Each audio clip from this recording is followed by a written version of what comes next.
Hiniling ni dating Ilocos Sur Governor Chavit Singson sa lahat ng mga ayaw sa korupsyon sa gobyerno na lumahok sa isang malaking kilos protesta matapos pirmahan ni Pangulong Marcos Jr. ang 2026 national budget kahapon ng umaga.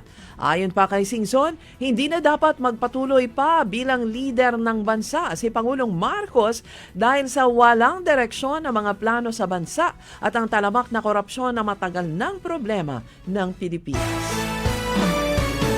Ang paglaban sa korupsyon ay hindi dinadaan sa debate, kundi sa pag-aksyon para mapanagot ang dapat mapanagot.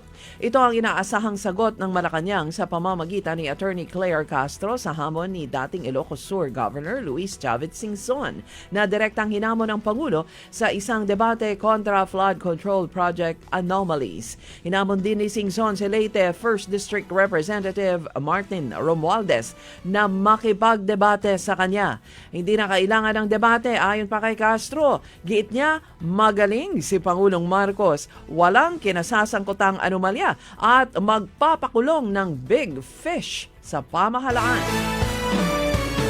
Ipinatupad na kaninang alas 6 ng umaga ng mga kumpanya ng langis ang dagdag bawas sa kada litro ng mga produktong petrolyo. Nagbawas ang mga ito ng 10 sentimo sa kada litro ng gasolina habang ang nagdagdag naman ng 20 sentimo sa presyo kada litro ng diesel. Nabatid na ang panibagong oil price adjustment ay batay sa dikta ng pandaigdigang merkado ng presyo ng langis na dulot naman ng mataas na pangangailangan sa langis ng maraming bansa.